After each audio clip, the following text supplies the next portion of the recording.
Day 2 of going live. The end of the day, I didn't have any court appearances today. This is Alexander Napolin, attorney at law, attorney at large. This is my channel, Napolin Accident Injury Lawyer. I'm here for discussing legal stuff again. And recently, I had a trial setting conference for one of my biggest cases that I've ever done, ever worked on, you would say. Actually, maybe the Route 91 shooting cases were the biggest cases. Looks like I got fair uploading speed, 60 frames per second. The Route 91 shooting cases were probably the biggest cases that I worked on, the wrongful death cases. The second largest set of cases that I've ever worked on are cases that I took in 2016 against a children's dental clinic in Anaheim, California, being run by Samuel Gruenbaum, a non-dentist, inactive lawyer whose career has been built on managing dental clinics, making them profitable, getting the revenue up to sell to private equity to make millions and millions of dollars. But the premise of the case is that these kids were infected with this antibiotic-resistant bacteria from the water filtration system that was not being attended to because all the dentists were focusing on production, and the daily dashboard that Sam put in front of all of them, that all the other dentists could see, that all management could see, that all staff could see. And there were quotas about how many procedures you did on kids. And if you didn't meet those quotas, you were called in to talk to Sam and management, head honchos. And if you met those quotas, then you were rewarded, you were bonused. And in all of that, there was a massive infection outbreak starting in the spring of 2016, in May, and by June, there are dozens of children showing up saying, hey, you treated me last month, and now I have these abscesses in my mouth. I have an infection, and the dentists are just giving them antibiotics and sending them away. And by late July of 2016, a little 2-year-old boy, Majid O'Day, one of my clients, appears and presents himself at the clinic with his parents, and they say, oh, you need treatment right away. Come on back, little 2-year-old Majid O'Day. Parents, you can't come back into the room because that's their go-to method of controlling the situation, is convince the parents that they shouldn't be in the treatment room, and then strap the kids in a papoose board, in a strap, and then drug them up, and then do 4-quadrant work on the kids and do a 100% pulp to crown ratio, which is basically like every time they did a crown, they also did a pulpotomy, which is like a baby root canal, 100% of the time. So pulpotomy, crown, pulpotomy, crown, pulpotomy, crown, as many as they could do. Now, the x-rays that we were able to review are just like on PDF printouts. So our experts couldn't really see the original films, but a lot of the pulpotomies that our experts reviewed were believed to be unnecessary. So not only is the clinic not investigating why all these infections are going on, but they're also doing massive amounts of treatment outside of the presence of the parents, strapping the kids into papoose boards, drugging them up, doing all of this work on them, and doing a 100% pulp to crown ratio, some of the doctors there. Now, there's an outbreak, right, in the spring, summer of 2016, and there's emails going back and forth between the dentists and the staff. Hey, what's this infection? Well, I don't know. Keep producing. Just the daily dashboard. That's what's important, guys.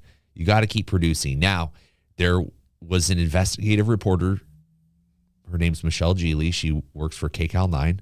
She did a whole series of reports on this outbreak. And right now we're going to watch one of them so you have an idea about what was going on at this dental clinic. Well, there are new allegations about the Children's Dental Group. That's the clinic in Anaheim where more than 70 children suffered bacterial infections just last year. Now, some parents are finding out their kids were videotaped during the procedures without their knowledge. Investigative reporter David Goldstein has more on this story. What I saw was probably the worst that any parent should even go through. This Carson mother, who doesn't want to be identified, saw the videotape of her 4-year-old son. I was mortified. He was treated for cavities here at the Children's Dental Group Clinic in Carson last year and came home with cuts and bruises on his arm and shoulder. She went back the next day for answers. That's when she says a supervisor showed her and her son the video of the 4-year-old in a dental chair. Just mad and crying.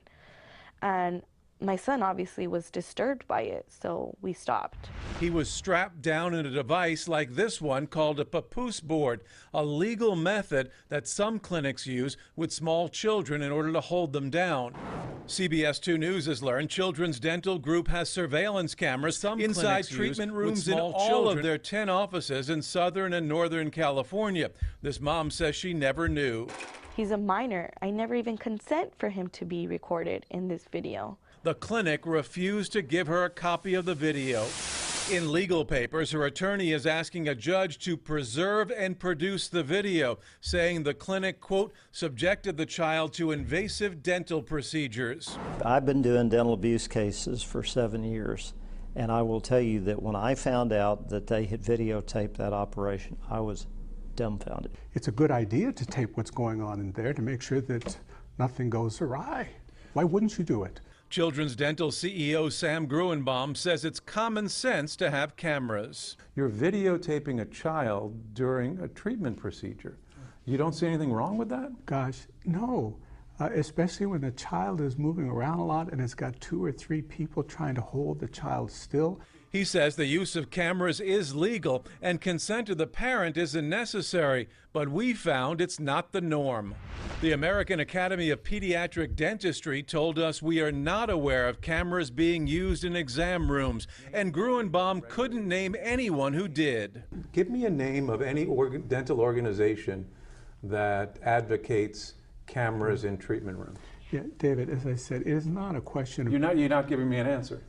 That's not the question. The question is this a wise, prudent thing? The Children's Dental Office in Anaheim was where 77 children suffered bacterial infections last year after investigators found bacteria in the water system.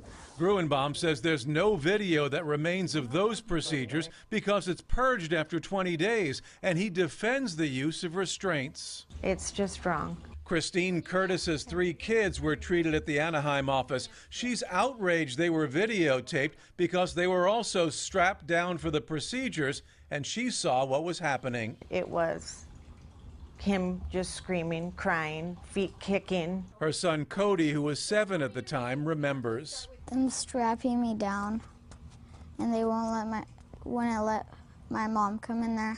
She said she never knew, but Gruenbaum says parents are always informed. So how come every parent we've talked to said they never knew? Again, you asked me to read their minds. I can't. David Goldstein, CBS 2 News. Drinking. So that's the Children's Dental Group Clinic CEO, non-dentist, inactive lawyer, Sam Gruenbaum. He's running the place. He is... I mean, you see the way that he talks like a lawyer. Well, I can't read their minds. I don't know what they were thinking. Well, did you sit the client down or the patient down and explain everything that was going to happen? We're taking the kid outside of their presence and strapping them to a papoose board and video recording them without their consent.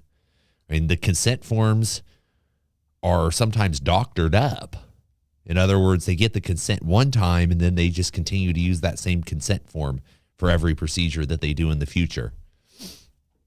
So yeah, this is the case. It's going to trial on October 7th, 2024. The first case to go to trial, Majid O'Day. I did a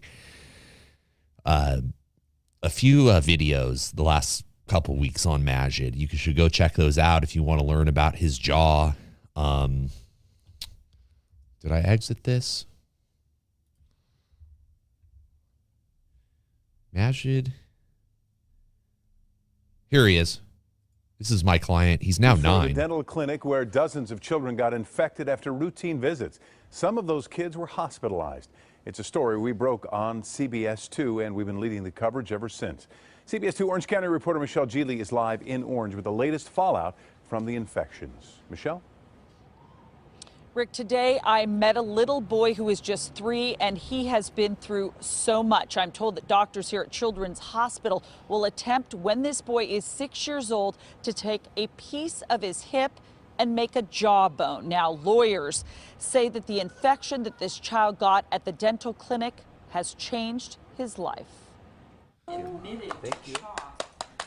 There's me as a younger lawsuit man. against Children's Dental Group of Anaheim has just been filed on behalf of this 3-year-old boy, Majid O'Day, who had much of his jaw removed after being diagnosed with a severe bacterial He had his lymph nodes removed right there. Doctors at Children's Hospital of Orange County put a titanium jaw in place of bone after Majid became sick after treatment at the dental clinic, getting 10 pulpotomies, or baby root canals, the lawsuit says, and 2 fillings in one sitting.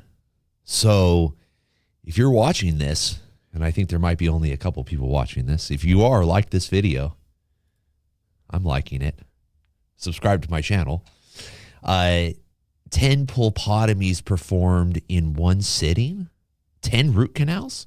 I mean, when was the last time you went into the dentist and they said, hey, you need 10 root canals. We're going to do them all at one time. How old are you, 2? Oh, yeah. Put him in the chair. Strap him in there. That's what they did to this little boy. in one day. The county closed the dental office late last year when the clinic's water system tested positive a second time for bacteria. According to officials, hundreds of kids may have been exposed. Majid's case is one of, if not the worst. Is he going to spend the rest of his life eating soup and soft food and not testing the other things, and like a normal kid? We don't know. The toddler is missing all but a few bottom teeth. Lymph nodes had to be removed. His mother and uncle say he spent a month in the hospital critically ill, and that the strong 6 weeks, antibiotics he must get through this like 37 tube in his days. veins could affect his hearing. Alexander Napolin is the lawyer for several sick patients. Certainly, from reviewing the records, this is the most catastrophic as in terms of how many surgeries and procedures he's had, and also in terms of the lifelong consequences. It's going to be like nightmare for us. We're going to keep watching him all our life, Patients' lawyers tell me that at least 100 lawsuits have or will be filed related to this clinic. We reached out to the CEO of Children's Dental Group, but haven't heard back. Live in Orange, I'm Michelle Gili. Back to you. So yeah, that's just one of the kids. I represent 83. Man, I looked young there. That was like 7 years ago. Chris came to TurboTax because I was I'm 39 now. I was 32. Yeah. I was 31 when I filed the first lawsuit. It's that the insurance policies on these cases. Let me go ahead and check my Twitch station here. It's going to go. The insurance policies on these cases are like tiny because under California law, medical doctors, dentists, medical malpractice policies limit the pain and suffering to $250,000. I think it's $350,000 now, but it was $250,000 when this outbreak took place. So since there were so many kids that got infected and were abused, that there's just the policies aren't very large. But it gets even worse than that. The dentists and their insurance carriers are claiming that all of the practices, the filming without the consent, the papoose boards, the procedures that were unnecessary, the knowledge of the infection and still doing procedures, okay, the infection, they're all related to one outbreak of the Mycobacterium, which is an antibiotic-resistant infection. And therefore, the insurance policies, the way that they work is they're all related to one occurrence. So the way insurance policies work is there's often a per claim or per occurrence and then an aggregate for that year. So like for a auto accident policy, it's not the same type of policy, but similarly, you could say, well, it's a 1530. It's $15,000 per individual and $30,000 aggregate. which basically means that you can collect $15,000 if you're injured by that person from that person's insurance policy as an individual, and the policy has a $30,000 aggregate. So if there are two people who are injured, they could each collect $15,000. But the way this medical malpractice policy works, it's like a $1 million aggregate per claim, and then a $3 million aggregate. So you could have three different claims, and each of those claims could pay out $1 million. But what the dentists are claiming is that all of the children are one claim. And since they're all one claim, the policy is only triggered for the 1 million. So like, let's say there's 6 dentists, and those 6 dentists each have a $1 million, $3 million policy, which is just for argument's sake. They have different policies, and I won't go into that here. We'll go into that at a later live stream if people want to follow along on this story. But basically, you got 1 million, 1 million, 1 million, 1 million, 1 million, 6 $1 million policies that could be 18 million, but because it's all related to one outbreak of one in water filtration system, which none of the dentists were responsible for, according to them in their depositions. They were only responsible to treat the patients and get their quotas. Listen to Sam Gruenbaum. Those policies are only paying $6 million. So there's not enough insurance because the way that they're pigeonholing the insurance all into one claim. And this is a major, major sad thing that is happening. And that's why we have trial coming up, because we can't get all of the parents to agree to the measly settlement amount that the insurance companies want them to take. And the insurance companies are requiring that all 100% of the claimants, 202 kids, accept the settlement. Okay? And there's a few objectors. So no, we're not going to pay anybody anything until everybody accepts, putting tremendous pressure on the few that won't accept. Hell, I've put tremendous pressure on the few that won't accept, but they won't accept this small amount of money that the insurance companies are willing to pay, and now we're going to trial for Majid O'Day, the little boy that you saw in this video. So, insurance companies trying to get out of responsibility for their insured's actions. Very sad. Well, let's look at another video. For the dental clinic where dozens of children got infected. These are the kids. Here's another one of my clients. This is Yuretsi Ramirez. How's the chicken? Oh, the prawns are delicious.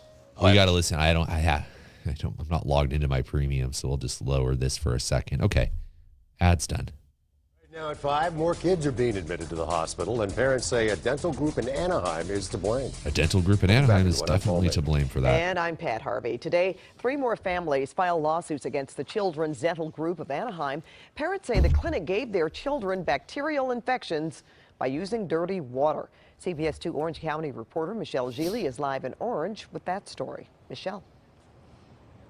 Pat, a 2-year-old is upstairs here at Children's Hospital. He was a patient at Children's Dental Group of Anaheim, and his attorney is telling me tonight that this little boy had several root canals when he was only 1.5 years old, and now at 2 years old, he has to have his jaw removed. Now, this little boy cannot eat. As a matter of fact, doctors here are flying in experts from around the world to help with this complicated case.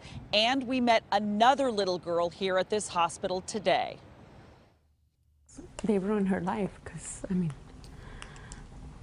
I don't know when she's going to have teeth. 7 more children are hospitalized, patients of Children's Dental Group of Anaheim, where health officials say the clinic's contaminated. She lost adult teeth, and she lost multiple and many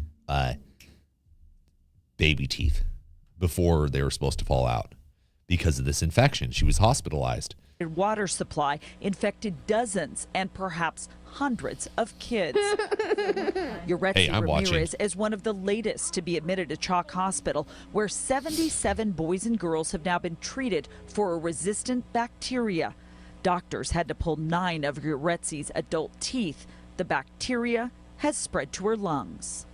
For right now, what I know that they told me is that she could fracture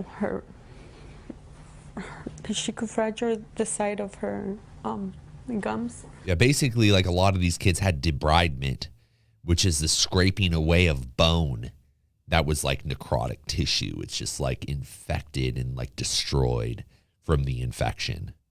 So what she's discussing there is the weakness that the kids have in their jaws from the scraping away of bone during the surgeries to get rid of this antibiotic-resistant infection. If she fractures it just by eating something hard, then they're going to have to put a titanium plate on her. And she's just 5. In this latest case, the bacteria was just discovered, although Uretzi had several baby root canals and crowns done at Children's Dental Group 7 months ago. Her mom says she'd brought her youngest daughter in for a checkup. How much was the bill? I didn't get a bill. No. So it was through Medi-Cal's. Claremont attorney Alexander Napolin is representing more than 24 patients from the Anaheim clinic. 3 lawsuits have been filed as of today. Napolin came to Children's Dental Group searching for medical records. It was like 100 degrees outside that day. He's been told the clinic will have them delivered in a few days. Now, you were here last month, or I believe it was September. They were taking files out. We've made a demand that those files be produced, and we want to know what was in those files and if they were some of our clients. There she is, Uretzi Ramirez. Tonight, Children's Dental Group told me, quote, "We provide this service and do this work because we care for children, and we regret that our patients have had complications." You know, that's what they say. That's what they always say.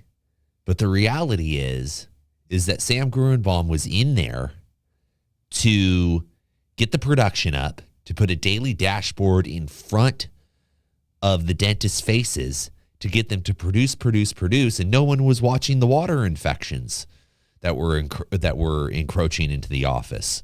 I mean, nobody bothered to look to say, hey, wow, maybe we should check out the water.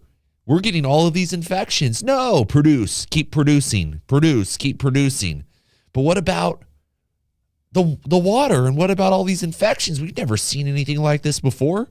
If you look at the number of infections coming into the office in January, February, March, there's none. And then all of a sudden, boom, it spikes up into 10 a month. And you weren't, what? What is this? Doesn't matter. Keep producing. That's what they were doing. They weren't doing, we provide this service and do this work because we care for children and we regret that any patient had complications.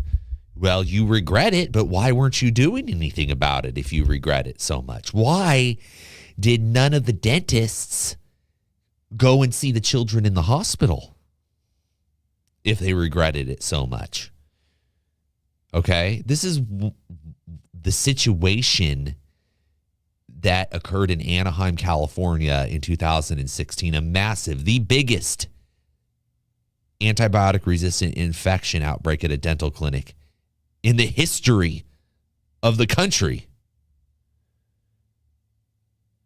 Being run in a clinic being run by a non-dentist, inactive lawyer who was there for one purpose: to ramp production up, to get the clinic's revenue up, to sell the clinics to private equity for millions of dollars of profit. These were clinics that were owned by Scott Jacks, DDS, a dentist. He died. Marcia Jacks, his widow, was approached by Sam Gruenbaum. Sam Gruenbaum agreed to come in and get the production up. And what happened when they were doing that? They were filming the kids. They were putting them in papoose boards. They were leaving the parents out of the room. They were doing 10 procedures. When was the last time you went in and had 10 root canals done at once with dirty water that they knew was dirty and didn't give a crap? And they end up taking a kid's jaw, and then they offer the kid peanuts, saying it's all related to one claim. We didn't do anything wrong. They didn't visit the kids in the hospital. It was not my fault. It's a type of dangerous stuff, guys, that when you don't slap it with a big punitive damages award, you're just basically letting it happen. It's important. It's public safety. You can't let dentists go and make millions of dollars doing this to children. you have to take action to protect your community. You have to come down hard on this type of behavior, because if you don't, then you're just waiting for it to happen to your child. That's why we're asking for a massive punitive damages award as part of Majid O'Day's case. Because when you are a dentist and you are a non-dentist running a dental clinic, you have to be held accountable for massive infection outbreaks that are done while you're trying to ramp up production and doing 10 procedures on a child in one sitting when you know that there's an infection outbreak in the office and you don't care. If that's what you're doing, if that's what you think is acceptable, then you have to be sent a message it's not. Because it could be your child next if you don't send them a message, right? That's what we're asking the jury. We're saying, look, this is serious stuff, guys. This isn't just about one child or two child or 200 child. This is about all children. This is about all children and their parents who are putting trust in dentists to do the right thing, to watch over their child, to make sure that their child's okay. And now these kids are, they're maimed for the rest of their lives. They're missing adult teeth. They have debridement. They have thin jawbones. They get infections. They had lymph nodes removed. They're scared to go to a dentist. Your kids are scared to go to a dentist. They never had any problems. My daughter barely goes. These kids are like deathly frightened. So when you're doing this kind of stuff, when you're taking the parents out of the room, when you're not letting them be in there with their kids, when they're strapped to papoose boards, when they're being given drugs and they're drugged up, and then you infect them, and then you strip away their jaws, you make them lose a year of school, you take away their adult teeth, they can't eat solid food for the rest of their lives. The mental anguish and the humiliation is catastrophic. I mean, how do you offer that kid only a few $100,000 in pain and suffering? The kid's not going to be able to earn money. They can't talk right. The food falls out of their mouth when they eat. They're called names. Like I said, the mental anguish is just catastrophic. And the fact that these dentists and their insurance companies and Sam Gruenbaum think that they're just going to get away with paying these kids some little tiny amount of money it's just not going to fly. That's why we're going to trial August 7th. We got a good judge. We have the judge, Lon Hurwitz, the Honorable Lon Hurwitz, a good guy, stands up for the kids, unlike that previous judge, Judge Glenda Saunders, who basically ruled against the kids on every single thing. Had ice water in her veins, never set the cases for trial. Now she's off doing private mediation somewhere. Judges are immune from being sued and stuff for their horrible, disgusting behavior. Anyway, it's getting late. It's 5:47. It's time for me to go home, which I really want to do. I've been working all day. I didn't have anybody. Do I have anybody in the chat? Anybody coming? Nobody's. Well, I had one person. The problem is that, and then you got the Palestinian Israeli conflict. People want to say it's the Hamas. Aren't even in their homes right now. They've all been evacuated because the place is being bombed to high heaven.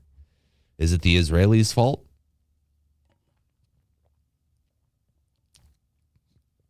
Is it the Hamas's fault? It's certainly the Hamas's fault. But it's in an occupied territory. People make the argument that Gaza is an occupied territory because some of the water, good percentage of the water, maybe 10%, is supplied by Israel. Another 10 or 20% or 30% of the food is supplied by Israel. And the power, certain percentage of the power is supplied by Israel. It's basically blockaded off. There's no airport. There's no seaport. You got to go through certain crossings. You got to have ID. This is the apartheid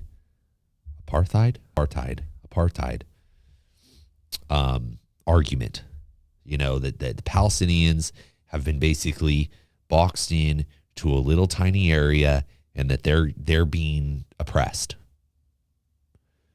I don't know if it's an occupation because there are no Israeli defense forces that were inside Gaza prior to October 7th or 6th, whatever.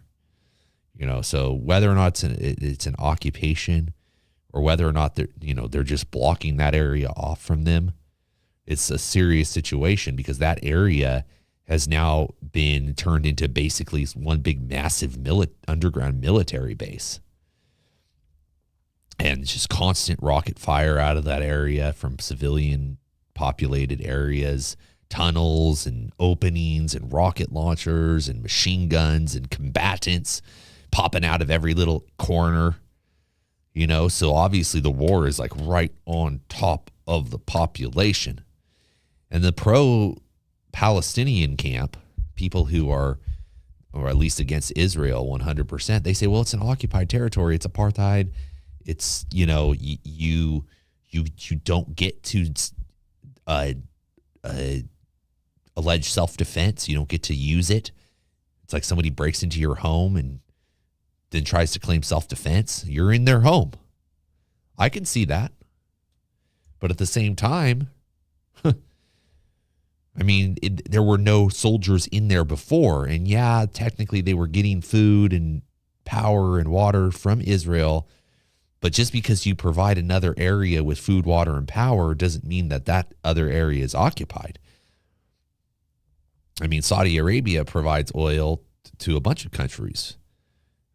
Ukraine sells its grain to a bunch of countries. Without Ukrainian grain, a bunch of people starve. So if they decide that they're not going to, because they supply another country with food, does that mean that they are occupying that country? Maybe it's like the aggregate of multiple things that maybe make it an occupation. But I don't buy the argument that it's an occupied area to the extent that there were not soldiers in there occupying and policing that area. So whether or not there's a right to self-defense, and then whether or not it's a genocide or an ethnic cleansing, certainly a lot of people have died, like 30,000 people, 10,000 enemy combatants. That leaves like 20,000 innocent people who have estimated to have been killed in Gaza so far. Is that a genocide? No, it's not. Because a genocide requires an intent to wipe out an entire race or group of people.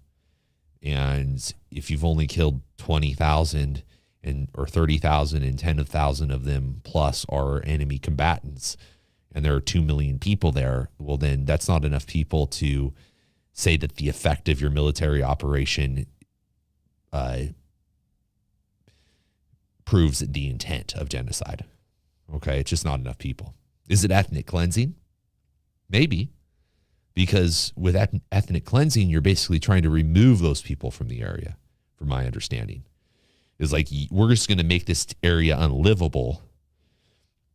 While we're going after Hamas, we're also going to bomb all of the civilian infrastructure, say that the tunnels are underneath there, which they probably are, and then have plausible deniability. It's not a genocide. It's not ethnic cleansing because we're just acting against military targets and they were built within civilian areas. But is it ethnic cleansing? Could be. It's not genocide.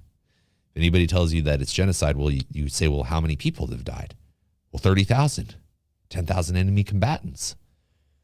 Well, look, what happened in the Holocaust that's what defines a genocide. 6 million people.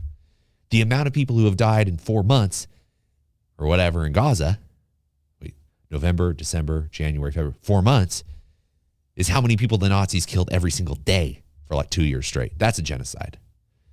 Okay, now just moving the people off the land, destroying their homes, that could be, if your ultimate goal is to starve them and to get them to die, then yeah, it is. It is a genocide.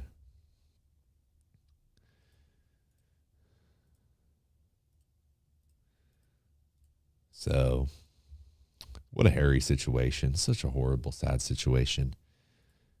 People, they don't understand how bad it is to have to grow up and live in certain parts of the world. They don't understand how good they have it here in the United States. That's all I can say.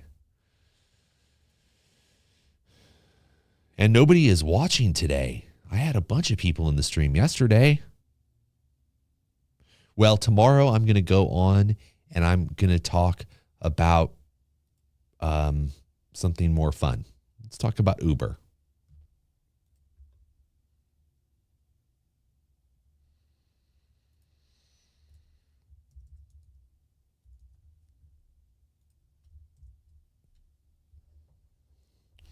Stream is starting. Okay, everyone, I am back with another live stream about Uber coverage. If you don't know me, my name is attorney Alexander Napolin. I'm a licensed attorney here in California. I do automobile collisions, including Uber accident insurance claims. Okay, so if you've been involved in one of these collisions and you're in California, you can give me a call and I'll give you legal advice. What I'm discussing here, it's not legal advice. It's general information. It's educational. And we're going to discuss in further detail uninsured motorist bodily injury coverage that you might have if you're involved in an automobile collision as a passenger with Uber or as a driver with Uber. So what is uninsured motorist bodily injury coverage?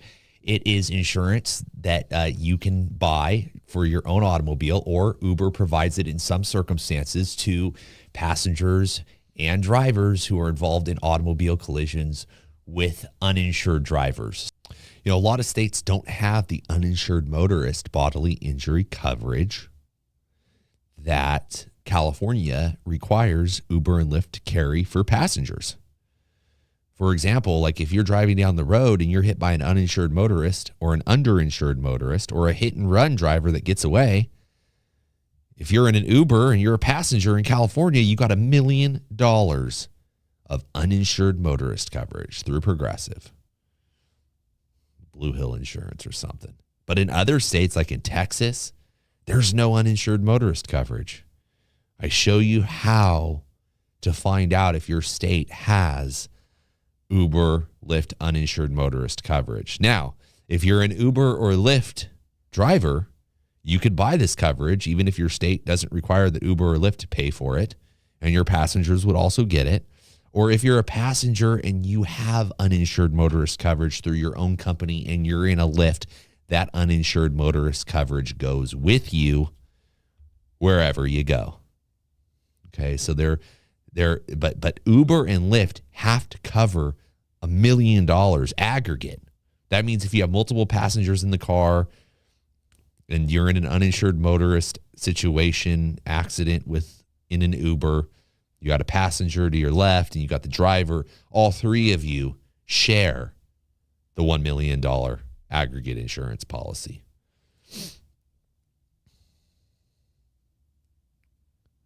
Wait, just got here. Oh, Chris, you're back. Well, we're talking tonight. You can watch the stream. I'm taking off in a few minutes. Do you have any questions for me?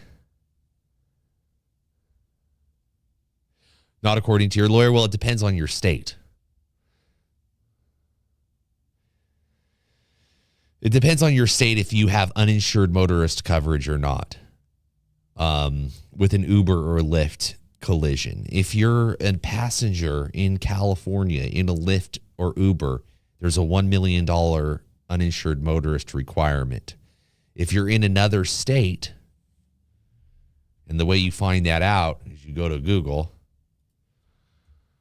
and you type in Uber insurance. You're in Louisiana. Uber insurance claim. Uber insurance coverage.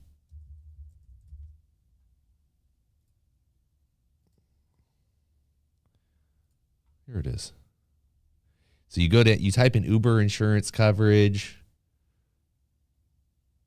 You click on the first link. You go down to your state.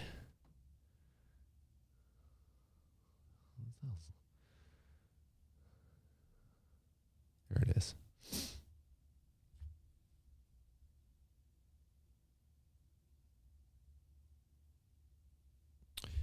And here's the certificate of liability insurance. But if you go down to oh yeah, you're right, it doesn't have it. The additional remarks schedule, the additional coverages, it has comprehensive and collision and medical payments, but it doesn't have Yeah, it's a Lyft. It doesn't have uninsured motorist in Louisiana. You can check like on this website, like in California, it doesn't say what the amount is, but if you go down, it says C. Where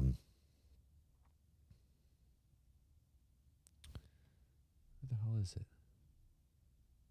There it is. Additional remarks. Uninsured motorist included as further described in the policy.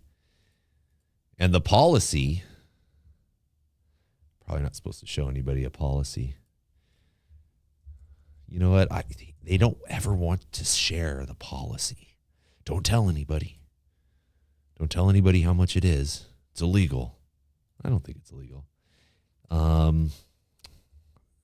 What was this case that I had? I just had one. Uber. It was an Uber. Oh, I signed a confidentiality agreement.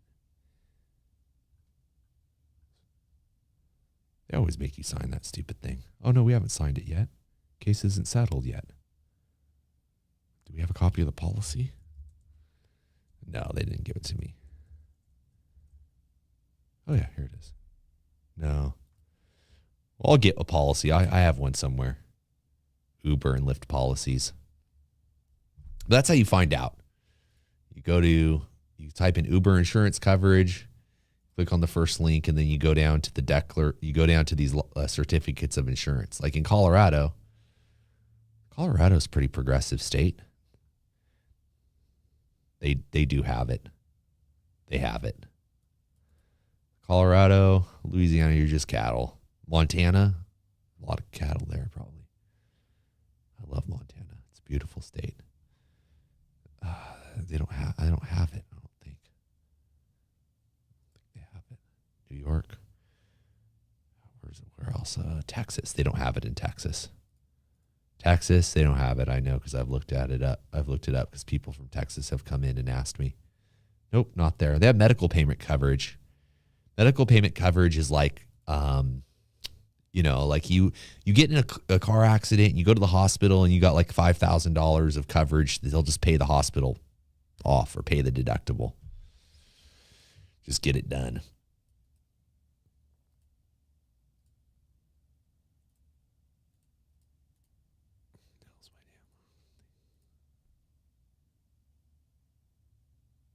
What about Arkansas? Arkansas's cheap. Freaking Arkansas, dude. Little Rock, Arkansas. That's where Bill Clinton's from. Little pedo. Oh, no, they don't have it. Yeah. They don't have it. Arkansas. No, they didn't have it.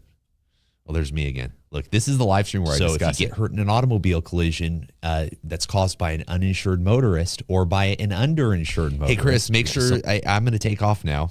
You're my biggest fan. Thank you for coming. I'll be on tomorrow. If you could like this stream, that would be very helpful for me. Subscribe to my channel.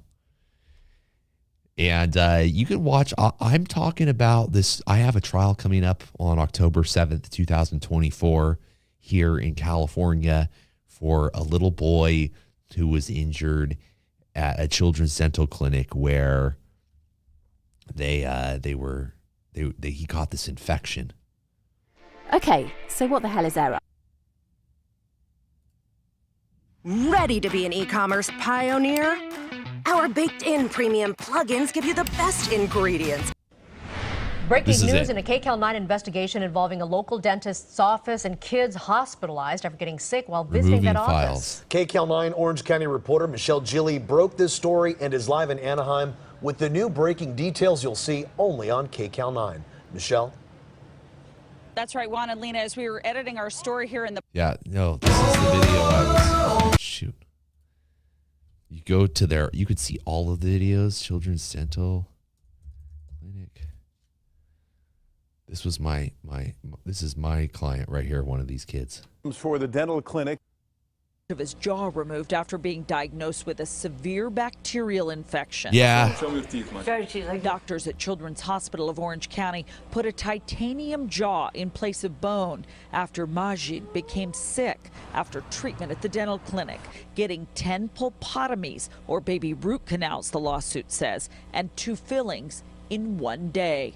The county closed the dental office late last year when the clinic's water system tested positive. In the other things, and like a kid's like a normal kid, we don't know. The toddler is missing all but a few bottom teeth. Lymph nodes had to be removed. His mother and uncle say he spent a month in the hospital critically ill, and that the strong antibiotics he must get through this tube in his veins could affect his hearing. For like half a year. Alexander Napoli. There's me when I was lawyer for 32, several sick patients. 7 years ago. Certainly, from reviewing the records, this is the most catastrophic. As in terms of how many surgeries and procedures he's had, and also in terms of the lifelong consequences. It's going to be like nightmare for us. We're going to keep watching him all our life, Yeah, so he's 9 now, but the way that the insurance policies are set up is they're saying that they're all related to like one infection outbreak. Now get this. There were no infections coming in January, February, March, and then there's like a couple in April, and then in May there's like 10, and in June there's like 10 more. And the dentists are like, oh, what's going on? We don't know. Keep treating, keep treating, keep treating. And then this little boy came in July, like July 27th, I think it was. They had already seen like dozens of infections. And instead of like saying like, whoa, maybe we should check out the water filtration system, they're like, no, just keep doing them. Just keep doing procedures. Meanwhile, there's kids in Chalk Hospital. It's just really sad because none of the dentists went to see any of the kids in the hospital. And instead, they just kept working on kids until the officials, the Orange County Health Authority, had to come in and shut them down. And then, even then, they're like moving files out. They're removing files. Department. Procedures with equipment. Here it is. They pushed me away as armloads of dressed in uniform here behind me. They were leaving the clinic with armloads of patient files, and they were putting them into a car. That was about 30 minutes ago. They pushed me away as I ran up with my cell phone to record them, and they refused to answer why they were moving the So they're like taking all of these files out, like as this whole thing is just dropping on them. They're like, get all the files out, get them out quick. So it's now been like 7 years. And we haven't been able. Yeah.